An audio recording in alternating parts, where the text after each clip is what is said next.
Morning, everyone. My name is Sandeep. It gives me a great pleasure to welcome you all to my session of bilateral talk series.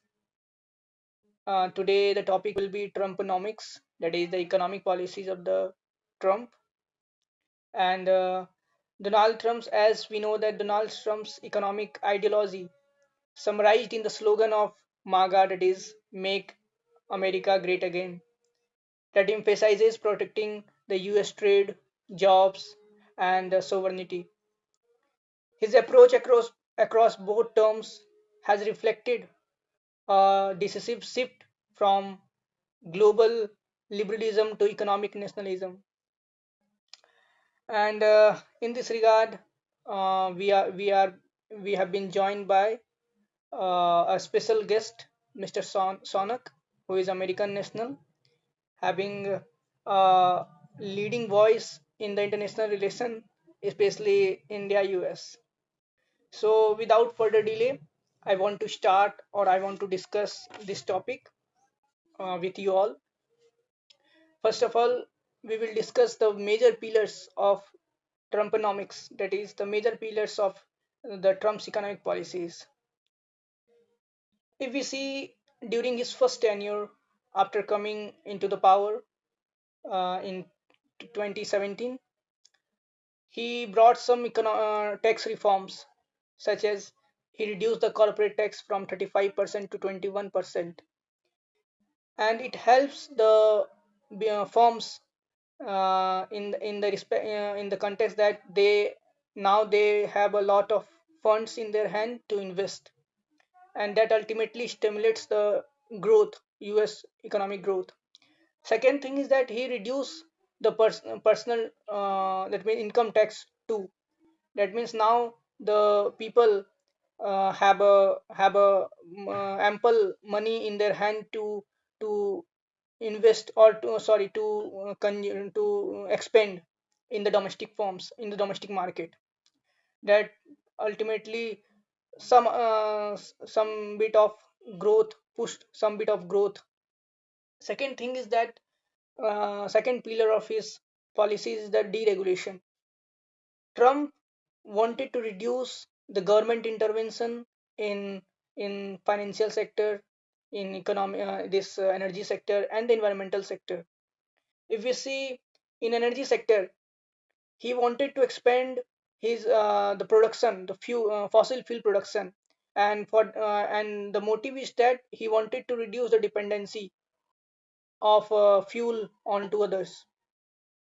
So he weakened some of the this methane emission standards compliances and the environmental this that means environmental compliances. Second thing, if we see deregulation in the financial sector, as we know that he has brought some changes in the Dodd-Frank Act provisions. What is the changes that he made? That is, he raised the threshold for the systematically important banks from $50 billion US dollar to 250 billion US dollar, and that ultimately reduced the number of banks which are under great scrutinization of US governance, and then that helps the banking sector to lend more without having much scrutinization. And if we see in the environmental sector, everyone knows of his decision of withdrawal from the US from the Paris climate agreement, because he sees it is a unfairly burden on the US business. So this is the second pillar of Trump's economic policy, that is the deregulation. Third thing is that the economic nationalism. He emphasized more on protectionism. He wanted to put more tariffs on the imported goods. In his first tenure, he brought some and he put some tariffs on the Chinese goods, as he argued or he accused China of dumping the cheap goods into the domestic into America's domestic market. Second thing is that he also alleged China of international intellectual property thefts. What actually China do? If an American company wanted to do business in China, they have to share this. They have to share this intellectual or I what I can say that they have to share the technology to the Chinese company to do business, and that actually hampers US in terms of economic or in terms of money value. Second allegation he put on China of what that is currency manipulation. As we all know about the devaluation of money that China do to increase its export to the outer world. And last, the allegation he put on China, that is the state subsidies to the domestic firms. That means China gives a lot of subsidies to Chinese firms so that the Chinese product will be cheaper for the outer consumers. These are some allegation, and with these arguments, Trump justifies his tariffs on Chinese goods during his first tenure. He put, I think, 20 to 25% tariff initially, and he also put 25% tariff on steel and 10% tariff on aluminum. And due to ultimately what happens actually due to these tariffs, the automobiles sector and the automobile goods and the washing machines price has been rising. And now the other pillars if we see of his policy is what the immigration and the labor market policies. Actually, if you see the intent of Donald Trump, the intent is very clear of that is the he wanted to make America great again. That means he admitted that America is now not much great as it used to be earlier. So in this context only he whatever the policies he brought all revolves around this slogan MAGA. So he brought some immigration policies. He adopted one of the strictest immigration stances. What actually he do? Actually he wanted to protect the American jobs, American industries. He wanted to reduce the dependence on foreign labors, and in this context he took some steps such as construction of US Mexico border wall and restriction on this work visa, especially H1B visa. And if we see, it hampers or it hurts the Indian IT professionals the hardest. Now, and these are some pillars, major pillars of Trump's economic policies. Now, we will see what are the implication of his policy on India. On India, if you see the impact is both positive as well as negative. See, if we see first during his first term, he revoked the GSP norms, that is generalized system of preferences that allows Indian Indians to trade duty-free trade, and we have a duty-free trade of worth $6.3 billion.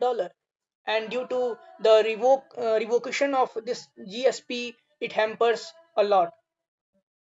Second thing is that H1B visa, as I have mentioned earlier, that he put some restrictions on work on this work visa. And H1, if we see H1B visa, 70% of the issuance of this visa goes to the Indians professionals. So it hampers the mobility Indian skilled workers mobility to the America. Now these are some negative impacts. If we see some, there are some positive impacts too. See, since if we compare the tariff imposition of America on China and India, the China are facing a lot of more tariff as compared to India, and it makes an opportunity for India to leverage this incidents. US China trade war. If we can, if it's a great opportunity for India to leverage this US China trade war and China plus one strategy. That means the if China is facing 100% more than 100% tariff, so the firms who are in China, they wanted. And the second thing is what, he also encouraged reshoring of industries through tax incentives. So actually he wanted that the American firms has to shift their base from China and other emerging markets to their homeland, that is America. So the American firms too, also as the due to the high tariff, they also wanted to shift their bases from China to some other emerging markets, and India may provide a greater opportunity for them, or India can become a manufacturing hub in this trade war situation. Second thing is that this energy. If we see energy sector, India is a major buyer of US crude oil and an LP and NPG. So as this Trump promotes US energy sector or US energy export as his energy dominance strategy or agenda. So this will also help us to reduce our dependency on Middle East. These are some positive impacts of US tariffs on India.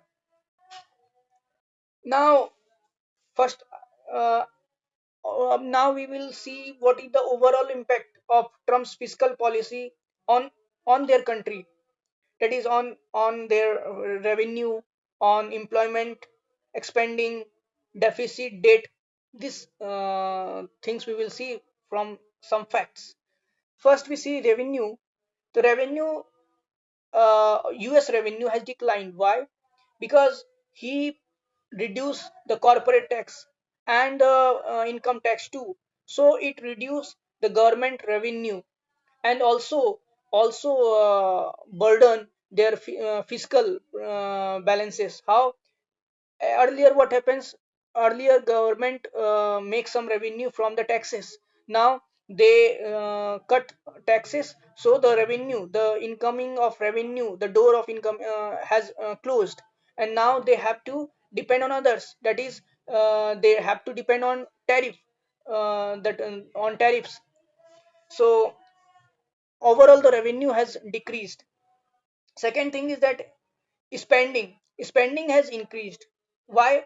Because its policy during his first term only, the COVID situation has the COVID situation has had came, and that forced Americans American government to spend a lot, and in that period only they have spent 1.2 trillion US dollar in COVID relief. So the spending, government spending has increased a lot. Now if we see the government deficit has quadrupled during his first term, from zero point 0.6 to 3.1 trillion US dollar, and the debt has also rose from 104% to 128% of GDP. That means if we see during his tenure, it added $8 trillion dollar in new debt. Now I will highlight some of the why America puts tariff on India. If we see the same reason what he puts on China, he also justify his arguments with the same reasons. First, that we have a trade deficit. That means US has a trade deficit of $25 billion with China, with India. That means India puts a lot of tariff on the US goods, and in retaliation, in with this argument, he in retaliation he put tariffs on Indian goods too. Second thing is that he blames India to fuel Russia-Ukraine war, as India is buying Russian crude oils in a discounted rate. So to penalize India, he put some tariffs on Indian goods. Third reason he puts, that is the BRICS. As BRICS proposed a new currency in countering of or in the step of de-dollarization, the dominance of US dollar. So this also hurts American and especially Donald Trump, and that leads or that force him to put tariffs on Indian goods. Now,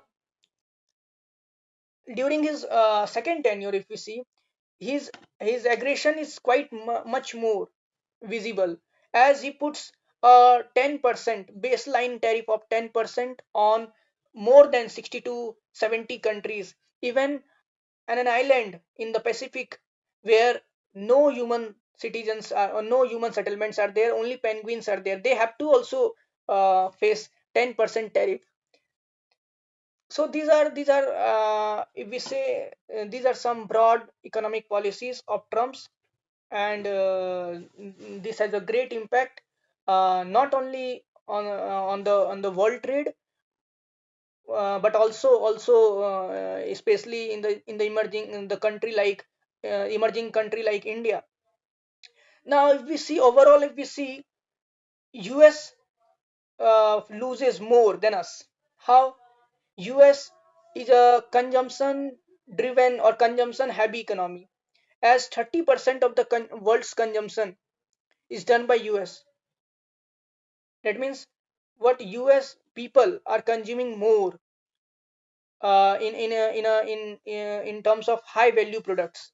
So US, actually what happens if Donald Trump puts a higher tariff on every country, then the goods will be that is imported from other country to the US market, that will be at a higher rate, and that have to be beared by the American citizens only. That means it will raise the end prices. And if we see for India has to just diversify its market. We are having a tariff of 25% and penalty tariff of 25%, that is nearly 50% tariff. We have to just diversify our export from US to another market. That means we have to do or we have to take steps in free trade agreement, like we have to diversify our market from US to Brazil or UK or European Union. That is, if we can diversify, then it will the impact will be very less, or we can say that the impact will be very little. So second thing is that we can have a we can have an opportunity, golden opportunity. How? I will show you. See, if we see the Vietnam and China, they are facing a higher tariff as compared to India, and 70% of the footwear, toys, furniture, and apparel products are supplied by these two nations, that is Vietnam and China. Now, if they are having a larger tariff, then the products from China and Vietnam will be much costlier for the US consumers. Now, these sectors that I have mentioned, that is footwear, that is appraisal sector, that is furniture and toys, they are labor intensive market. They are labor intensive sectors. So we can leverage this as we can produce. We can have a we can build the footwear sector. We can what we can grow our footwear sector, our appraisal sector, and we can produce much cheaper goods as compared to them, and this not only increase our GDP growth but also helps in generation of employment. So this situation is a both as a win-win situation, we can say that, for India. And that every policy has some or some positive or negative repercussion too. So we have to just focus on diversification of our export, and we want to just focus on the new sector, sunrise sectors, especially if I say we have to just skills our people, human capital. We have to convert our human resources to human capital through skilling, through education, and through adoption of new technologies such as AI and the Internet of Things.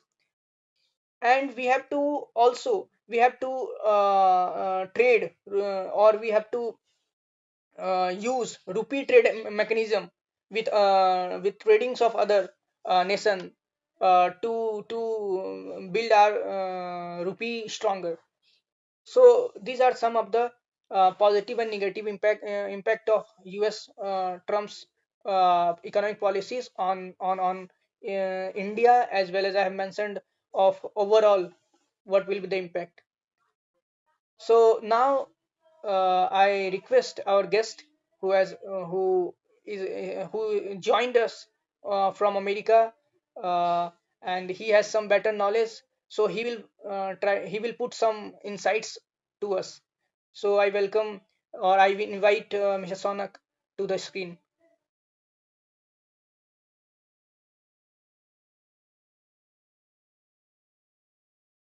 Hello. Uh, thank you so much, Sandeep, insightful for your insights to this matter. Um, in terms of Trumponomics, that is the economic policies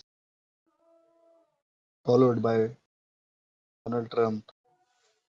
I think it is very interesting, because if we try to go at the core of where is his thought process coming from, why Trump doing what he's doing, then uh, I feel like there was a very book which uh, which is written by Farid Zakaria. The book is named The Age of Revolutions.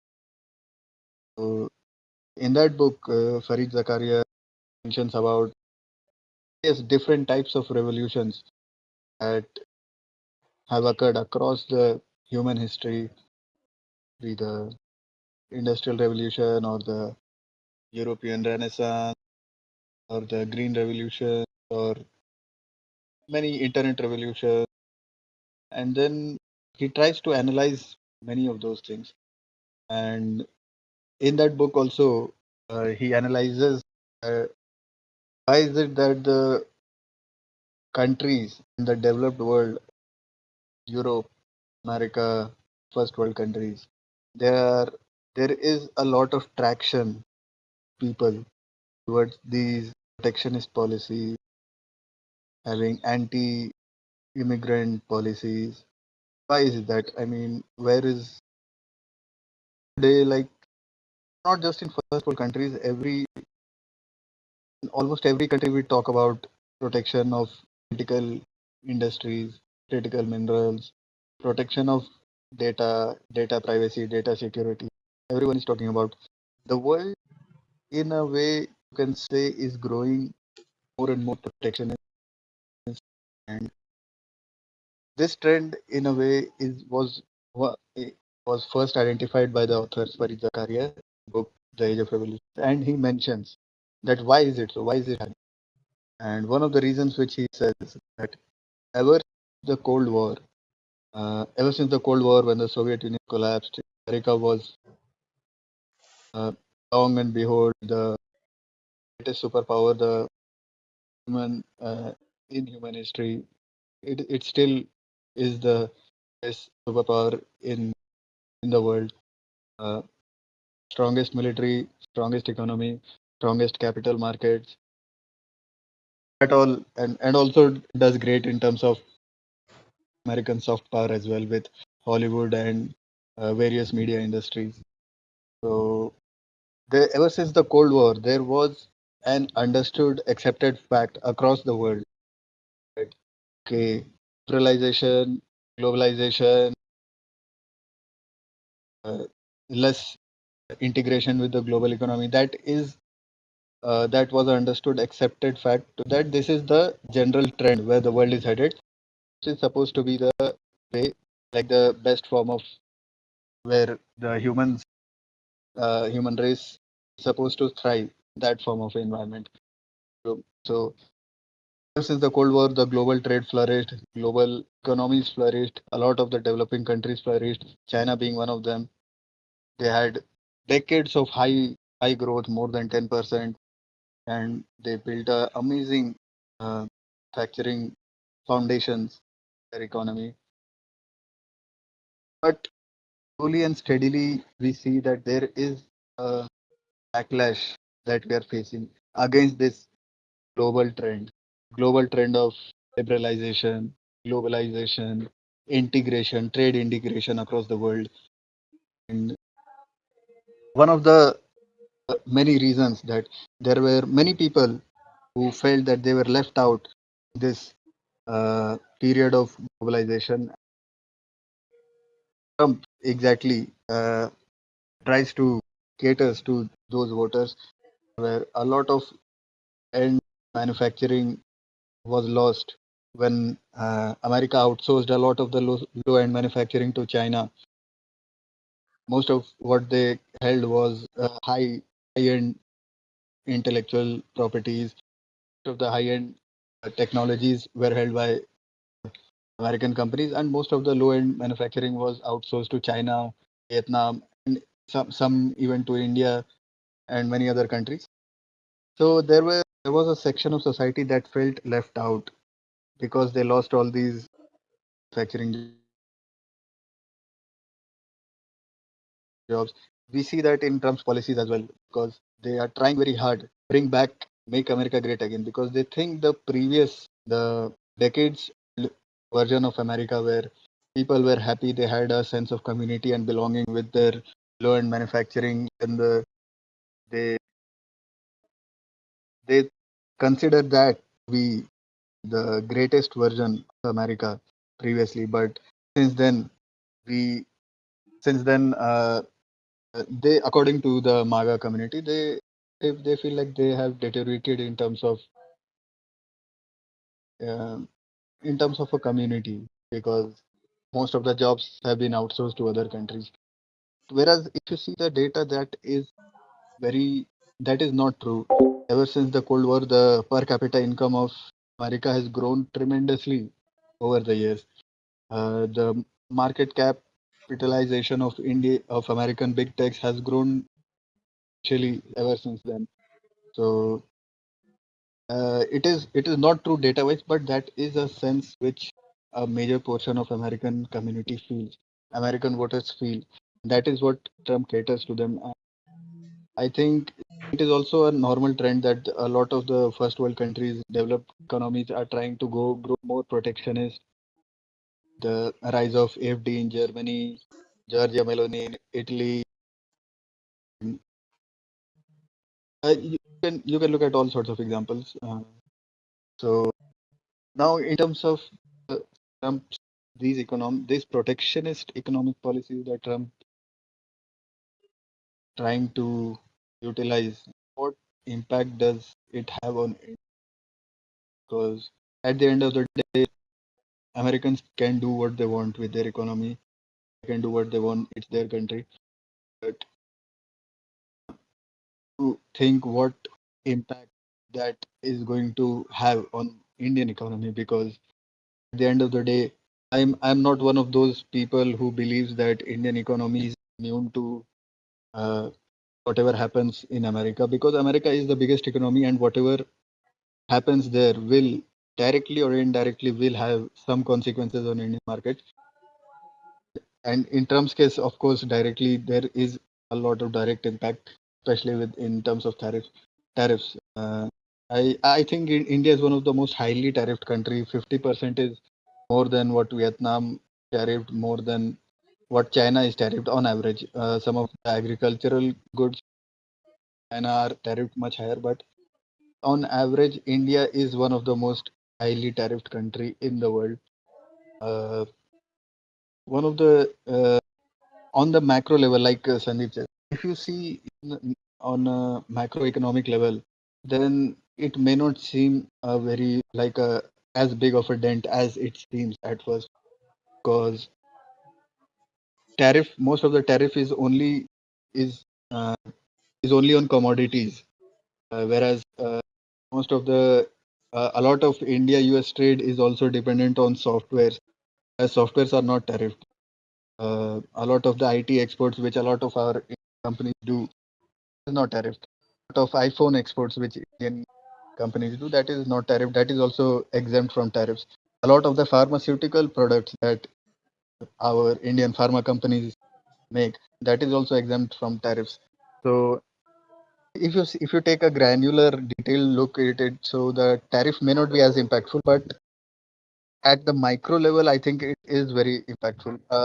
Macro level, I think Indian economy is doing fairly well, such high levels of tariffs, because 50% tariffs, I think it impacts around 40 to 50 billion dollars of Indian exports to US, and 40 50 billion dollars on a Indian economy is what 3.54 trillion dollar economy.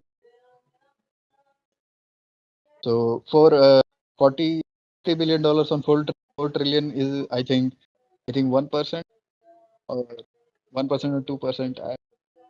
I don't know. You do the math, but macroeconomic wise, it still feel kind of very stable. Yeah, it will be Yes, less than 3%. less than 3%. Less than 3%. I mean, many would say that government can the GST reforms enough to compensate for that. It can be argued. You are a skeptic. You can argue about that. So, uh, but the I do think the concern here is I do think that India needs to open up much more. The government needs to deregulate Indian markets much more, and because we need easy access to capital for our entrepreneurs to grow new industry. Private capex, as we have discussed, is many, many other sessions, that private capex been largely stagnant over the years in India. But in order to give a boost to private capex, we need easier access to capital, and that's why we see RBI, the new RBI governor, has been cutting interest rates ever since he came into office. Plus, the RBI is also deregulating a lot of the banking laws. They have uh, reduced the CRR, cash reserve ratios for banks. I think it was a decision made in the last few months, and so all of these steps are uh, helping, trying to boost whatever dent the tariffs had on our economy. All of these measures are trying to overcome all that. In terms of China, I do think that Trump's stance on tariffs tariffs on China has changed quite drastically in the past few months. Trump started off very strongly as tariffing a lot of Chinese agricultural goods, and retaliated with their own retaliatory tariffs. Then, since the China started restricting the rare earth minerals, uh, we see that Trump has softened stance a lot on China, because if anyone wants a session regarding minerals and critical minerals previously, they can watch that. We had a detailed discussion about it. I think India still needs to find that critical industry where we can have a monopoly over the world, which we can use to used to our advantage to leverage favorable outcomes, favorable policy decisions from Washington. India still lacks that. In terms of tariffs, in the micro level, I think it has done a lot of harm.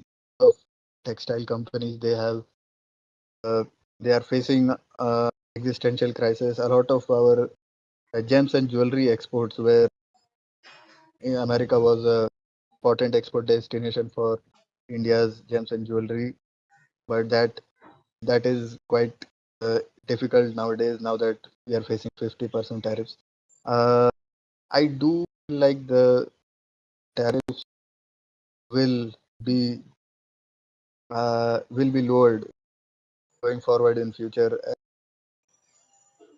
as India US trade deal. The India US trade deal, as I think the government is taking its own time decide a fair deal. Obviously, the negotiators are quite skilled, quite capable, trying to negotiate very carefully. India is, I think, fairly has managed economics quite fairly.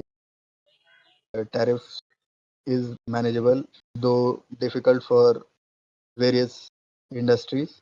Is still manageable on a macro level. Plus, additionally, I am very bullish on India UK free trade agreement because I think it will be implemented around next year.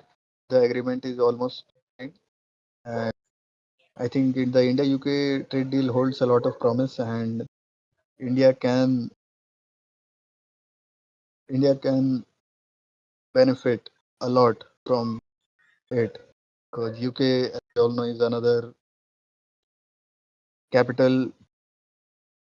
Is a capital. The London is a very capital rich place, and the capital market. We India can benefit a lot from UK's mature capital markets, especially Indian entrepreneurs and India's startup ecosystem will benefit a lot from UK's capital markets. I'm hoping that the trade deal is comes to India US negotiators come to an agreement and the trade deal is finalized as possible.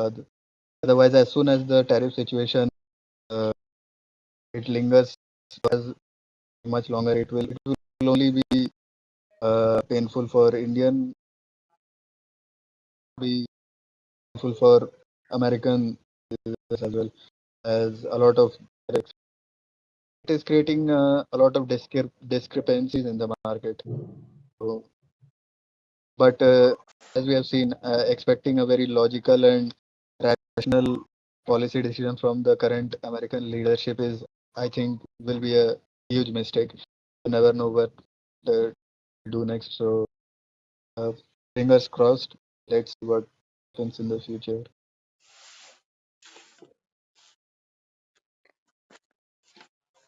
Thanks, Umran. You have highlighted some of the important points, and more. You have added more insights to this Trumponomics, and as you have mentioned, how it is going to affect what, as you have said, that whatever the implication or whatever the policies of America, that will be that have great impact on the Indian markets. So once again, I thank you for this wonderful session, to join this wonderful session, and I hope we will have a further discussion on this type of contemporary issues in future too. So once again, I thank you from my viewers too. Thank you, Sumiran. Thank you.